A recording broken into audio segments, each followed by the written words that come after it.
The year 2247 brought humanity something they had dreamed about for centuries. The aliens finally came. Commander Jake Morrison stood on the bridge of the ESS Horizon and watched the massive ships appear in space above the moon. His heart pounded in his chest as the vessels emerged from nowhere, their hulls glowing with strange lights. The alien ships were enormous, each one bigger than any structure humans had ever built. They moved with grace through the darkness of space, their smooth surfaces reflecting the distant sun. Jake had trained his whole life for this moment, but nothing could have prepared him for the reality of first contact. The lead ship sent a message. The translation came through perfectly, as if the aliens had been studying human languages for years. A deep voice filled the bridge speakers, warm and friendly. "Greetings, people of Earth.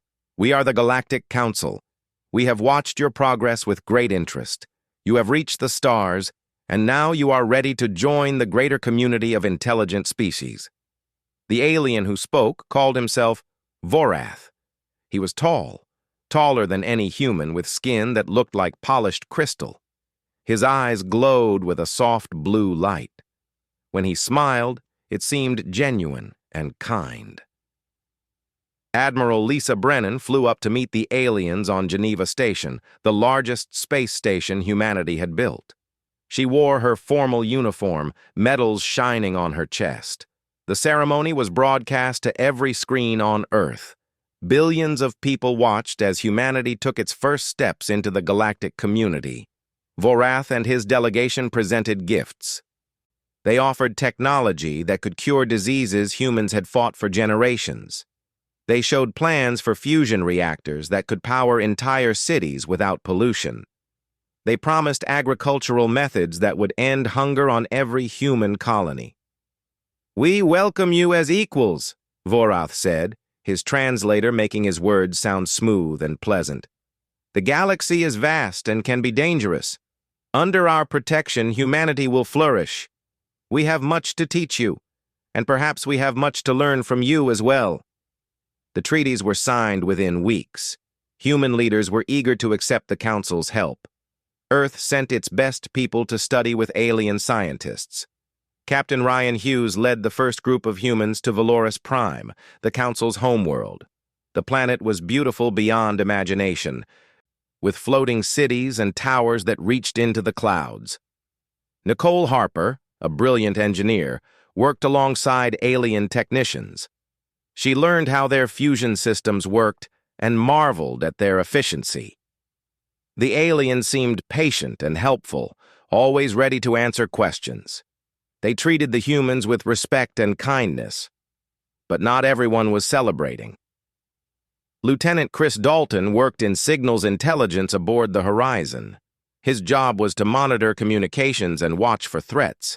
He was good at his work, perhaps too good. While everyone else focused on the amazing gifts and friendly words, Chris paid attention to the signals that weren't meant for human ears. The Council ships used encrypted channels for their private communications. The encryption was sophisticated but not perfect. Chris had always been talented with codes and patterns. Late one night, working alone in his station, he cracked their system. What he found made his blood turn cold. The messages between Council ships talked about humans in ways that were not friendly at all. They used terms like the harvest and easy targets. They discussed Earth's resources as if they already owned them. They made jokes about how trusting humans were, how simple it would be to control them. Chris read message after message, each one worse than the last. The Council had done this before. They had welcomed other species with the same friendly faces and generous gifts. Each time, they had slowly taken control until those species had no freedom left. Some species had been erased completely when they were no longer useful. He brought his findings to Commander Morrison immediately. Jake read the translations with growing anger. They verified the messages, checked them twice, then 3 times. There was no mistake. The Galactic Council was lying about everything. Dr. Amy Peterson, a language expert who specialized in alien cultures, was called in to help. She began digging through the databases the Council had carelessly left accessible. What she found confirmed their worst fears. The Council had detailed files on dozens of species they had conquered. The pattern was always the same. First came the friendly welcome. Then came the gifts with hidden strings attached. The treaties contained clauses written in alien legal language that humans couldn't fully understand. Every piece of technology had built-in weaknesses and controls. Slowly, over years, the welcomed species would find themselves trapped, dependent on Council technology, bound by Council laws, unable to resist. Admiral Brennan reviewed the evidence in her private office. Her face was calm, but her hands shook with rage. She had trusted Vorath. She had signed the treaties. She had believed that humanity was finally joining a peaceful galactic community. She called an emergency meeting with Earth's leadership. President Helen Carter listened to the report in silence. When it was finished, she stood and walked to the window, looking out at the Earth below. "How long do we have?" she asked quietly. "They already have ships in position above our major cities," Jake reported. "They're waiting for the right moment to reveal their true intentions. Once they do, they expect us to surrender immediately." Vorath himself confirmed it soon after. Admiral Brennan confronted him with the evidence, hoping there was some explanation, some misunderstanding. His response ended any remaining doubt. The friendly mask dropped away. Vorath's expression turned cold and arrogant. He looked at her the way a human might look at an insect. "You are primitives," he said, his voice no longer warm. "You stumbled into space with crude technology and simple minds. The Council has guided the galaxy for 3,000 years. We control 6,000 star systems. You control 23 tiny colonies. Your choice is simple. Serve us willingly, or be forced to serve. Either way, you will serve." He gestured at the display showing Council ships in Earth's orbit. "We have weapons pointed at your cities right now. We can reduce your entire civilization to ash in minutes. You have no choice. Accept your place, and perhaps we will be merciful." Admiral Brennan looked at him for a long moment. Then she smiled, and it was not a friendly smile. "You've made a serious mistake," she said quietly. "You judged us by our technology and our size. You thought we would be easy prey. You're about to learn why that was a fatal error." Vorath laughed. "What will you do? Your weapons are centuries behind ours. Your fleet is a fraction of our size. You cannot win." "We'll see," Lisa said. She turned and walked away, leaving Vorath in the meeting room. The Council had made their move. They had revealed their true nature. They expected fear and surrender. They had studied dozens of species and believed they understood how intelligent beings would react when faced with overwhelming force. But they had never encountered humans before. They didn't understand what humans were capable of when they were threatened. They didn't know about the preparations Earth had been making in secret for decades. They didn't realize that humanity had been expecting this possibility from the moment they first looked at the stars. The Galactic Council had deceived humanity. They had counted on fear and surprise to win without a fight. Instead, they had awakened something they couldn't control. Earth was about to respond, and the galaxy would never be the same. Admiral Brennan returned to Earth with purpose in every step. The emergency meeting of the Unified Earth Assembly lasted 14 hours. Every major leader attended, either in person or through secure video links. The mood in the room was tense but focused. President Helen Carter stood before the assembled leaders and military commanders. Her voice was steady and cold. "The Council believes we are helpless. They think we will surrender without a fight. They have made calculations based on what they can see. They don't know what we've been building in secret." General Kevin Wright stepped forward. He was a big man with gray hair and sharp eyes. He had spent 30 years preparing Earth's defenses for exactly this scenario. "We've been ready for hostile contact since we left our solar system," he said. While we built commercial ships and exploration vessels for the public to see, we were building something else in the shadows. He activated a holographic display. Images of sleek warships appeared, vessels that looked nothing like the civilian ships most people knew about. These were predators, built for one purpose only. The Council thinks fusion reactors are our best technology. They have no idea what we're really capable of. Commander Jake Morrison took the Horizon to the moon. But instead of landing at the public spaceport, he flew to the far side to Tycho Crater. Hidden doors opened in the lunar surface, revealing an enormous facility carved into the rock. Captain Dana Sullivan met him at the entrance. She commanded the secret military base, and she had been waiting for this moment her whole career.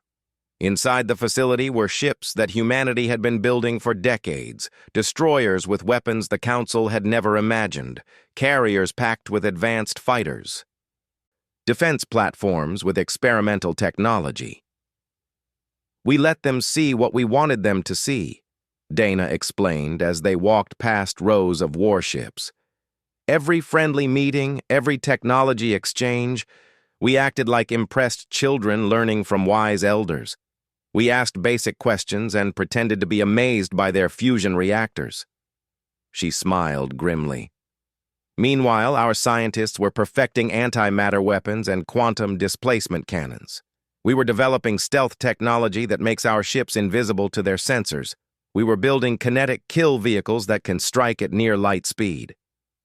Jake looked at the arsenal with satisfaction. How many ships do we have? In this facility alone, 200 combat vessels, fully armed and ready. Across our other hidden bases, another 300.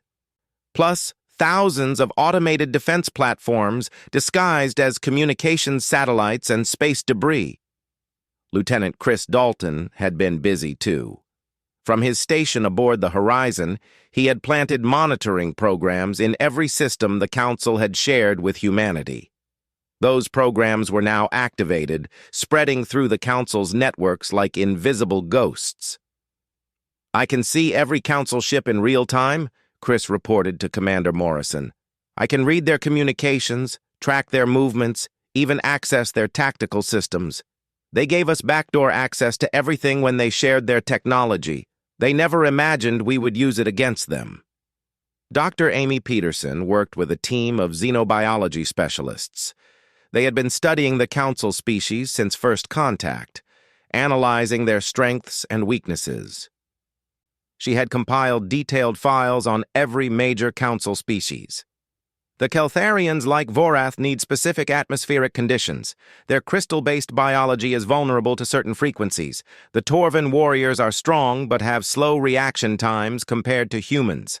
The Sethic pilots rely too heavily on their computer systems. Every piece of information was valuable. Every weakness could be exploited. The Council made their first real move against New Boston, a human colony in the outer systems. They sent 30 warships with a simple message for Governor Paul Henderson to surrender the colony's mining operations, or the colony would be destroyed. Paul was a former military officer. He knew exactly what to do. He activated the defense network hidden in the asteroid belt around New Boston. The Council ships entered the system confident and arrogant. What happened next shocked them. Weapons platforms that had been disguised as mining equipment suddenly came online. Missiles launched from asteroids that weren't asteroids at all, but hidden military stations. Energy weapons that shouldn't exist tore through Council shields. Of the 30 Council ships that entered the New Boston system, only 3 escaped.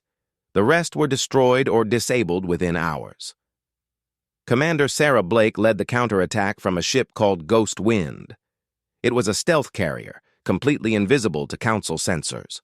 Her fighter squadron used missiles that traveled through slipspace, bypassing shields entirely.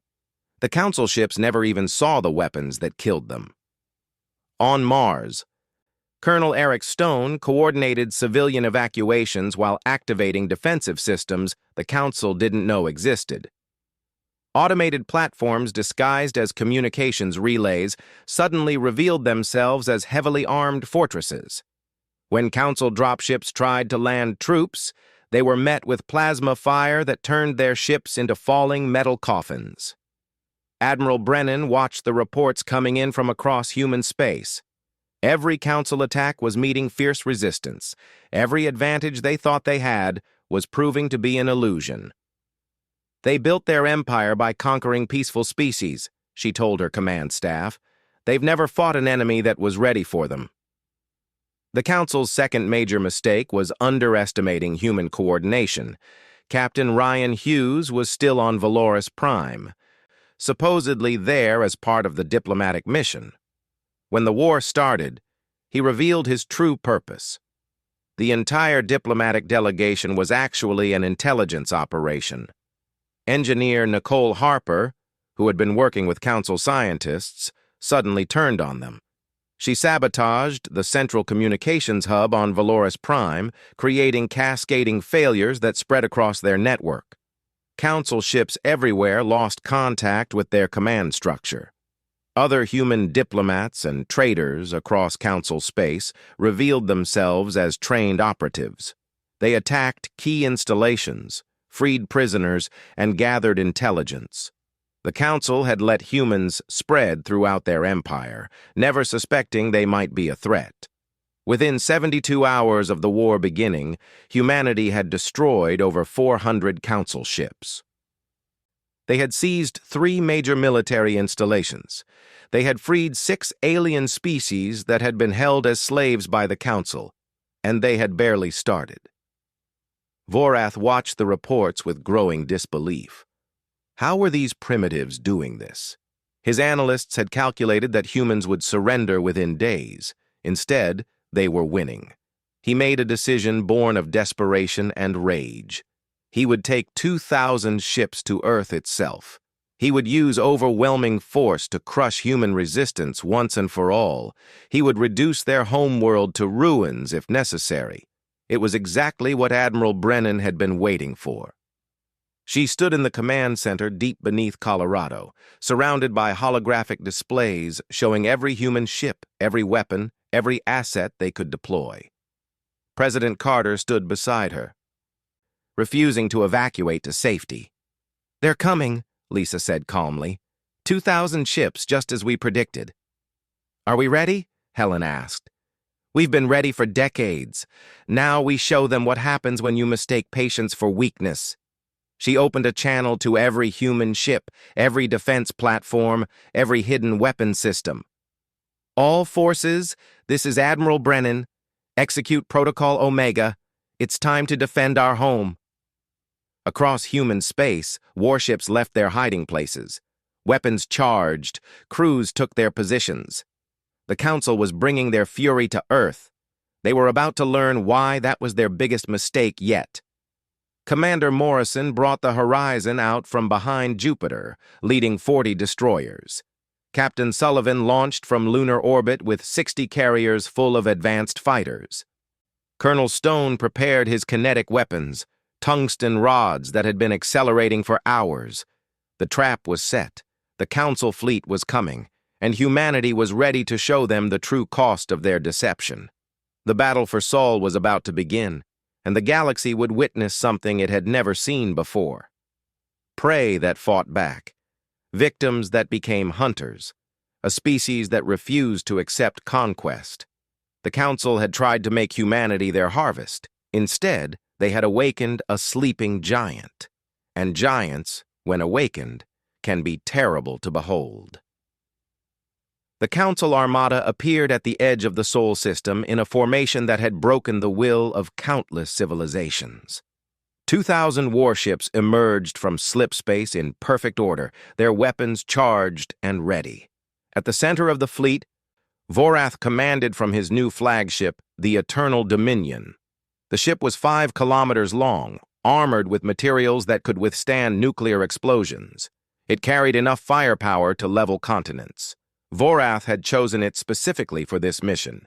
He would either accept Earth's surrender or he would burn their world. "Send the final ultimatum," he ordered.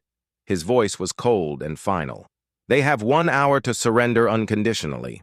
After that, we begin orbital bombardment." Deep beneath Colorado, Admiral Brennan read the message without emotion. Around her, holographic displays showed the massive council fleet moving into attack position. President Carter stood at her side, watching the enemy approach. "They really think they've won," Helen said quietly. "Let them think it," Lisa replied. "Confidence makes people careless. Chris, are their systems compromised?" Lieutenant Chris Dalton worked at his station, fingers flying across the controls. "Every ship in their fleet is running the systems they gave us access to. My programs are active in all of them. I can feed them false data whenever you give the word. Wait for my signal." "Jake, what's your status?" Commander Jake Morrison answered from the bridge of the horizon. His battle group was hidden behind Jupiter, using the gas giant's massive radiation signature to mask their presence. 40 destroyers waited with him, their crews at battle stations. "Ready and waiting, Admiral. They have no idea we're here." "Dana?" Captain Dana Sullivan commanded the carrier fleet in lunar orbit. 60 carriers, each packed with fighters equipped with weapons the Council had never encountered. Her pilots were strapped in and ready to launch. "Ready to go on your mark, Admiral." "Eric?" Colonel Eric Stone's voice came from Mars. "Kinetic packages are hot. The rods have been accelerating for 6 hours now. They're at .9 light speed. Just tell me when and where." Admiral Brennan looked at the tactical display one more time. Everything was in position. The Council fleet was exactly where she wanted them. "All ships," she transmitted. "Execute Protocol Omega. Show them what Earth really is." The battle began instantly and violently. Lieutenant Dalton activated his programs. Suddenly, every Council ship in the fleet started receiving false sensor data. Their targeting computers showed human defense platforms in the wrong locations. Their shields began fluctuating as the systems received conflicting commands. Their weapons locked onto coordinates that contained nothing but empty space. From behind Jupiter, Commander Morrison brought his battle group screaming into the fight. The destroyers dropped out of slip space in multiple locations around the Council fleet, appearing where they shouldn't be able to appear. The quantum displacement cannons fired in synchronized volleys, each shot tearing holes in reality itself. Council shields, designed to stop conventional weapons, couldn't handle weapons that attacked from another dimension. Ships exploded as the quantum fire ripped through their hulls.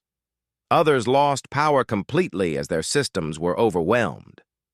Colonel Stone launched his kinetic barrage from Mars. Tungsten rods, each one weighing several tons, traveling at 90% of light speed. They crossed the distance to the Council fleet in seconds. When they hit, the impacts released energy equivalent to nuclear weapons. The Council's left flank simply ceased to exist. Ships that had survived for centuries turned into clouds of debris and superheated metal. The survivors tried to maneuver away, but the formations they relied on were already breaking apart. Captain Sullivan launched her fighters. Thousands of small, fast craft poured out of the carriers, moving in coordinated swarms. Each fighter carried missiles that used slipspace technology, weapons that could hit targets on the other side of the fleet instantly.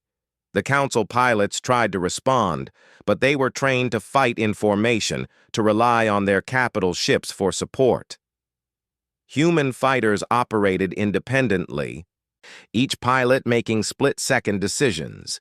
They darted through the Council fleet like angry hornets, striking and moving before return fire could catch them. Commander Sarah Blake brought the Ghost Wind and her stealth squadron through the center of the Council formation. Her ships were completely invisible, and the Council had no defense against enemies they couldn't see. Her quantum torpedoes destabilized the exotic matter that powered Council shields, causing cascading failures that spread from ship to ship. Vorath stood on his command deck, watching his fleet disintegrate around him. This wasn't possible. The humans were primitives. They had basic fusion technology and crude weapons. How did they have quantum cannons? How did they have slipspace missiles? How were they everywhere at once? All ships. "Focus fire on Earth," he screamed.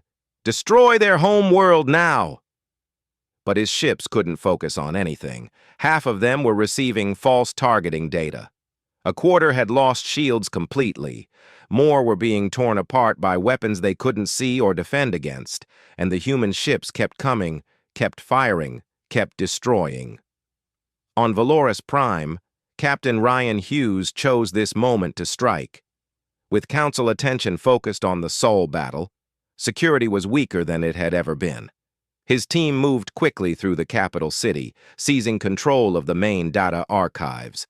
Every secret the Council had kept for 3,000 years downloaded to human servers in minutes, every occupied world's location, every treaty they had corrupted, every species they had enslaved, all of it now belonged to humanity. Engineer Nicole Harper triggered her final surprise. The electromagnetic pulses she had planted in Council communication relays across 6 sectors all activated at once. Suddenly, Council forces everywhere lost contact with Central Command. Ships that were already fighting blind now couldn't even communicate with each other. Admiral Brennan watched the tactical display as the Council formation collapsed into chaos. Individual ships tried to retreat, but human forces pursued them without mercy. Every Council vessel that slowed became a target. Every attempt to regroup was shattered by focused fire. The battle lasted 8 hours. 8 hours of continuous combat, of strategies within strategies, of human forces executing plans they had practiced for decades. The Council fleet, which had conquered star systems with ease, found itself fighting for survival. When it finally ended, the numbers were stark and brutal. The Council had entered the battle with 2,000 ships. Fewer than 300 escaped. Of those, most were damaged and limping. The rest were debris, scattered across the Sol system like a warning to anyone who might think of threatening Earth again. Humanity's losses were significant but bearable. 42 ships destroyed, 700 personnel dead, but Earth survived. The orbital bombardment never happened. The invasion never landed. Vorath's flagship, the Eternal Dominion, barely escaped. Its hull was breached in dozens of places. Its weapons were offline. Its shields were gone. The mighty vessel that was supposed to break Earth's spirit fled like a wounded animal. Admiral Brennan stood in the command center, watching the enemy retreat. Around her, her staff was celebrating, but she remained focused. This battle was won, but the war was far from over. "Send a message to all Council territories," she ordered. "Make sure every species under their control hears it. Tell them what happened here today. Tell them humanity fought back and won. Tell them the Council can be beaten." President Carter stepped forward. "Add this. Tell them we're not stopping here. Every species the Council has enslaved, we're coming to free them. Every world they control through deception, we're going to liberate. The Council's empire ends now." The message went out across the galaxy, transmitted on every frequency, in every known language. Within hours, it reached worlds that had suffered under Council rule for centuries. Populations that had believed resistance was impossible suddenly saw hope. On dozens of worlds, beings looked at the stars and whispered words they hadn't dared to speak in generations. Words like freedom, words like rebellion, words like hope. Commander Morrison brought the Horizon back to lunar orbit. His crew was exhausted but alive. They had fought the largest battle in human history and survived. As he looked at Earth, beautiful and blue and untouched, he felt pride. "We did it," his tactical officer said. "We actually beat them." "We beat this fleet," Jake corrected. "The Council still controls 6,000 systems. We've made them bleed, but they're not defeated yet." Captain Sullivan's fighters returned to their carriers, pilots whooping and celebrating. But Dana herself remained serious. She knew this was just the beginning. The Council would regroup, would come back with new strategies. This war would continue. Colonel Stone watched the last Council ships flee from Mars. He had spent his whole life preparing for this day.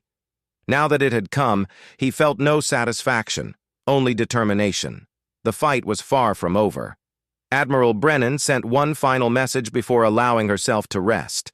It went directly to Vorath, to whatever remained of his fleet. You came to harvest us. You thought we would be easy prey. You were wrong. This is what happens when you mistake restraint for weakness, when you confuse peace with helplessness. We gave you a chance to be friends. You chose to be enemies. Now you see the cost of that choice. The battle for Sol was over. Earth had survived. The Council had been bloodied. And across the galaxy, a new age was beginning. An age where the oppressed would fight back, where the conquered would rise, where humanity would lead a rebellion that would shake the foundations of the oldest empire in known space. The Council had awakened something they couldn't control, and that something was just getting started. The news of the Battle of Sol spread across the galaxy like wildfire. For 3,000 years, the Galactic Council had been unstoppable. They had crushed every resistance, conquered every species that opposed them. Now, a race they had dismissed as primitives had destroyed the largest fleet they had ever assembled. In occupied territories across Council space, beings whispered in the darkness. Could it be true? Could the humans actually challenge the Council? Could freedom really be possible? Admiral Brennan didn't give them time to wonder. Within days of the victory at Sol, she launched Operation Freedom Strike. Humanity would not wait for the Council to recover. They would take the fight to the enemy. Commander Jake Morrison led the first wave. The Horizon and 15 destroyers jumped into the Kelthar system, the Council's primary shipyard. The facility orbited a gas giant, massive construction platforms where hundreds of Council warships had been built. All ships, target the construction platforms, Jake ordered. The quantum displacement cannons fired in perfect synchronization. The platforms, designed to build warships but not defend against them, tore apart like paper. Secondary explosions rippled through the facility as fuel reserves and ammunition stores detonated. Within 3 hours, the Council's ability to replace their losses had been crippled. It would take them years to rebuild the shipyards, and humanity had no intention of giving them years. Captain Dana Sullivan took her carrier group to the Valoran sector. The Valorans were a reptilian species that had been conquered by the Council 400 years earlier. They had tried to resist once and been crushed. Since then, they had lived as workers, mining valuable minerals for Council worlds. But the Valorans had not forgotten how to fight. When Dana's ships entered orbit, she broadcast a simple message. "We are humans from Earth. We have come to help you reclaim your freedom. If you want to fight, we will fight alongside you." The response was immediate. Across Valora, resistance cells that had been dormant for generations suddenly activated. Hidden weapons caches were opened. The Valoran fighters, trained in secret for this moment that many thought would never come, struck at Council garrisons. The battle for Valora lasted 6 days. Human ships provided orbital support while Valoran ground forces attacked military bases. The Council garrison, outnumbered and surrounded, surrendered. Valora was free, the first world liberated by human forces. But it would not be the last. Lieutenant Chris Dalton coordinated cyber warfare across dozens of Council systems simultaneously. From his mobile command center aboard the Horizon, he orchestrated attacks that brought down defense grids, crashed communication networks, and froze financial systems. The Council built everything assuming compliance, Chris explained to Commander Morrison. Their security is designed to keep primitive species from accessing advanced systems. But we're not primitive, and we've been inside their networks for months. Every system they gave us became a backdoor into their entire infrastructure. Council worlds woke up to find their orbital defenses offline. Their ships couldn't coordinate. Their banking systems showed random numbers. Their government networks displayed messages from the Free Species Alliance showing evidence of Council crimes. Dr. Amy Peterson led a different kind of warfare. She traveled to liberated worlds, meeting with alien leaders, building alliances, sharing the truth about Council deception. Her words turned occupied populations into resistance movements. "The Council told you they were protecting you," she said to gathered crowds on world after world. "They said you needed them. But look at these documents. Look at their own records. They planned to exploit you from the beginning.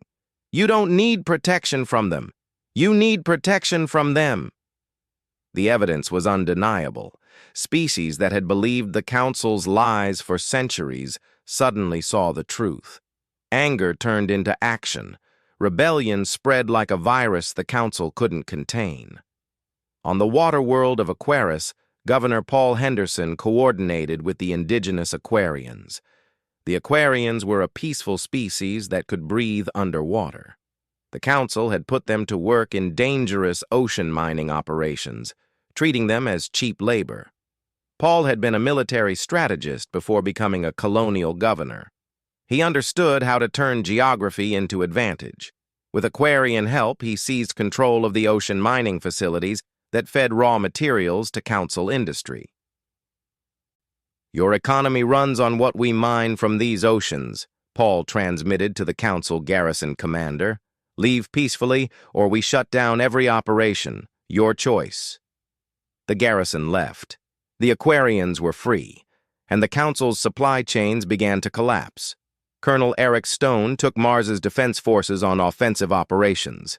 His specialty was hitting supply lines and logistics hubs. He understood that big empires needed big supply chains to function. "Break the chains and the empire starves," he told his officers. His forces struck at fuel depots, ammunition storage, food shipments, and medical supplies. Council forces across multiple sectors suddenly found themselves short of everything they needed to fight. Ships couldn't refuel, troops went hungry, injured soldiers lacked medicine. Commander Sarah Blake and her stealth squadrons became legends among Council forces. They appeared without warning, destroyed high-value targets, and vanished before reinforcements could arrive. No one knew where she would strike next. Council commanders became paranoid, seeing threats everywhere. They pulled ships back to defend important locations, weakening their offensive capabilities. They spent resources on security that should have gone to the war effort. Captain Ryan Hughes remained on Valoris Prime, but now he led an open resistance network. Hundreds of humans who had been traders, diplomats, and scientists revealed themselves as trained operatives. They recruited aliens disillusioned with Council rule, building a spy network that penetrated every level of Council government. "We know every order before it's given," Ryan reported to Admiral Brennan.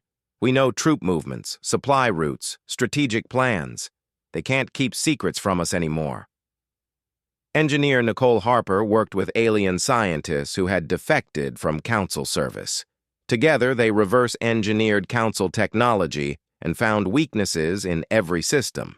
Her team developed countermeasures to every weapon the Council deployed. "They've been using the same basic designs for 1,000 years, Nicole explained. "They stopped innovating because they never needed to. Now that innovation gap is killing them." Within 6 months of the Battle of Sol, humanity and its allies had liberated 43 worlds. The Council's empire, built over thousands of years, was crumbling faster than anyone had thought possible. Species that had been divided by Council manipulation found common cause. The Valorans, the Aquarians, the Torvan rebels, the Sethic resistance, dozens of others formed a coalition. Admiral Brennan established the Free Species Alliance on a neutral world, bringing together representatives from every liberated population. President Helen Carter addressed the first assembly. Her words were broadcast across the galaxy, reaching even worlds still under Council control. "We didn't choose this fight," she said. "We wanted peace. We wanted friendship. The Council gave us deception and chains. So we broke those chains, and now we're breaking theirs. No species should live in slavery. No civilization should suffer under lies. We will fight until every being in this galaxy is free." The speech inspired rebellions on dozens of worlds. Council garrisons found themselves facing uprisings from populations they thought were pacified. Some garrisons surrendered immediately. Others fought and were overwhelmed by combined human and local forces. The Council, desperate and humiliated, made a final mistake born of panic.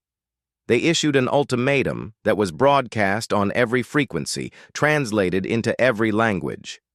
Humanity must surrender immediately and unconditionally. All resistance must cease within 48 hours.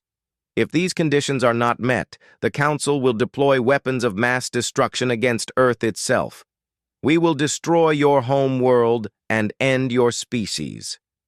General Kevin Wright read the message and smiled coldly. They're terrified. They know they're losing, so they're making threats they hope will scare us into submission. Admiral Brennan studied the tactical displays showing Council forces across the galaxy. They were scattered, disorganized, demoralized. Their supply lines were broken. Their allies were deserting. Their conquered populations were in open rebellion. They've already lost, she said quietly. They just don't know it yet. Now we finish this. She began planning the final operation. Not a defensive stand against Council threats, but an assault on their seat of power itself. Valoris Prime, the jewel of their empire, would fall. We end this where it started, she told her command staff. We remove the Council from power permanently. We show the galaxy that tyrants can be defeated, that empires built on lies will always fall. Commander Morrison looked at the star charts showing the route to Valoris Prime. It was deep in Council territory, defended by their remaining fleet, protected by orbital fortresses. It won't be easy, he said. Nothing worth doing ever is, Admiral Brennan replied. But we've come this far. We've freed dozens of worlds. We've shown the galaxy that resistance is possible. Now we show them that victory is inevitable. The liberation of the galaxy would be won or lost in the skies above the Council's home world, and humanity was ready for that final battle. The assault fleet assembled at Valora, the first world humanity had liberated. 300 ships from Earth and its allies filled the orbit, the largest military force humans had ever gathered. 50,000 personnel prepared for the battle that would decide the fate of the galaxy. Admiral Lisa Brennan stood on the bridge of her command ship, looking at the holographic display showing every vessel, every fighter, every weapon they could bring to bear. This was it. The final push that would either free the galaxy or end in humanity's defeat. She opened a channel to all ship commanders. Her voice was calm and steady, the voice of someone who had already made peace with whatever outcome awaited them. This is not revenge, she said. This is justice. We fight to ensure no other species suffers what the Council inflicted on those they claim to welcome. We fight for every being who has lived in chains. We fight for a galaxy where friendship is real and freedom is universal. Commander Jake Morrison would lead the vanguard aboard the Horizon. His crew had been with him since the beginning, since the day they first discovered the Council's deception. They were ready. Captain Dana Sullivan commanded the carrier group that would establish space superiority. Her pilots had trained for this moment their entire careers. They knew the risks, and they flew anyway. Colonel Eric Stone led the ground forces that would secure key installations on Valoris Prime itself. His Marines were the best Earth had, veterans of dozens of battles across the Liberation Campaign. And Captain Ryan Hughes was already on the surface, deep in the heart of the Council's capital city. His resistance network had grown to include thousands of aliens who had finally had enough of Council rule. When the attack began, they would rise from within. The Council had recalled every ship they could to defend their home world. Vorath commanded from a new flagship called Absolute Justice, determined to make humanity pay for every ship they had lost, every world they had freed, every humiliation they had suffered. 2,000 Council vessels surrounded Valoris Prime in overlapping defensive shells. Orbital fortresses bristled with weapons. Fighter platforms stood ready to launch thousands of defenders. It was the largest concentration of military power in galactic history. And it still wasn't enough. Lieutenant Chris Dalton sat at his station aboard the Horizon, fingers poised over the controls. Every virus he had planted, every backdoor he had created, every vulnerability he had discovered over months of careful work, all of it waited for his signal. "Execute," Admiral Brennan ordered. Chris pressed the key. Across the Council fleet, chaos erupted. Weapons systems went offline or locked onto their own ships. Shields flickered and failed. Sensors showed false targets or nothing at all. Navigation computers calculated impossible trajectories. The careful defensive formation the Council had spent days arranging dissolved into confusion. Commander Morrison brought the human fleet out of slipspace at multiple points around Valoris Prime, appearing exactly where the Council didn't expect them. The quantum displacement cannons fired in synchronized volleys, creating massive gaps in the Council defensive lines. Captain Sullivan's fighters poured through those gaps like a flood. Thousands of small craft, each one piloted by someone who had seen what Council rule meant, struck at command ships and communication relays. The Council pilots tried to respond, but their coordination was shattered. Commander Sarah Blake led her stealth squadron on the most dangerous mission of all. Her target was the Grand Pyramid, the massive structure where the Council's leadership coordinated the defense. If she could take out their command center, the battle would be won. Her ships dove through the chaos, invisible to Council sensors. Quantum torpedoes struck the pyramid's shields, each impact creating cascading failures. Within minutes, the shields were down. Marines launched in dropships, racing toward the structure. On Valoris Prime's surface, Captain Ryan Hughes received the signal he had been waiting for. All across the capital city, his resistance forces struck simultaneously. Government buildings, military bases, communication hubs, power stations, all fell to coordinated attacks. The Council discovered that thousands of their own citizens had turned against them. Species they had conquered, species they had thought were pacified, rose up with weapons in hand. The rebellion was everywhere at once. Colonel Stone's forces landed in the chaos. His Marines moved quickly through the city, securing the Grand Archive where the Council kept records of every crime they had committed. This evidence would ensure the galaxy never forgot what the Council had done. Dr. Amy Peterson commandeered a Council broadcasting station. Within minutes, she was transmitting directly to every world still under Council control. She spoke calmly and clearly, listing their crimes with evidence to support every claim. They told you they protected you. Here are the files showing how they planned to exploit you from the moment they made contact. They told you resistance was impossible. Watch the images from Valora, from Aquarius, from the 43 worlds that have already freed themselves. They told you they were invincible. Look at what's happening to their fleet right now. The broadcast reached billions of beings across thousands of worlds. The lies that held the Council's empire together crumbled in real time. Engineer Nicole Harper led the team that seized control of the Slipspace Gate network, the infrastructure that connected the Council's empire. With control of the gates, Council forces couldn't reinforce threatened positions or retreat to regroup. They were isolated, cut off, alone. The battle for Valoris Prime lasted 16 hours. 16 hours of continuous combat, of human and allied forces pushing forward against desperate Council resistance. The Council fought with the fury of those who saw their empire dying around them. But fury wasn't enough. Not against better technology, better tactics, and most importantly, better motivation. The Council fought to maintain their power. Humanity and its allies fought for freedom. Commander Sarah Blake's Marines breached the Grand Pyramid. They fought through corridors and chambers, pushing toward the Council chamber itself. Council guards fought to the last, but they were overwhelmed. Vorath stood in the Council chamber, watching the holographic displays show his fleet destroyed, his capital burning, his empire collapsing. When the Marines burst through the doors, he didn't resist. He just stared at them with something like disbelief. "You were supposed to be easy," he said quietly. "You were supposed to submit like all the others." Commander Blake looked at him without sympathy. "That's the problem with predators. You never expect the prey to have teeth." The Council's formal surrender came 3 hours later. Admiral Brennan accepted it aboard the Horizon, with representatives of the Free Species Alliance present.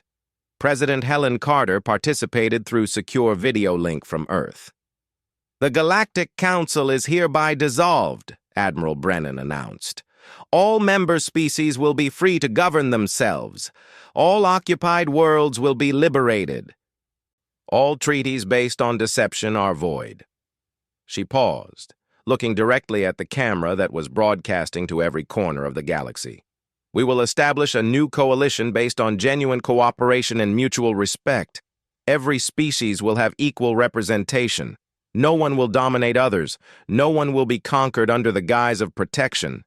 The age of deception is over." The treaty that followed became known as the Valorous Accords. It took weeks to negotiate, with representatives from hundreds of species working to create something better than what the Council had built. General Kevin Wright led the peacekeeping forces that ensured the transition remained peaceful. Former Council military officers who had committed no war crimes were allowed to return home. Those responsible for atrocities faced justice in courts that represented all species. Commander Jake Morrison returned to Earth as a hero, but the celebration felt hollow. 700 human lives had been lost in the war. Thousands more from allied species. Victory had been purchased in blood. "We won," he told his crew as they entered Earth orbit. "Now we have to make sure it was worth the price." Captain Dana Sullivan worked with former Council species to help them rebuild their militaries as defensive forces. Many chose to adopt human training methods, impressed by their effectiveness.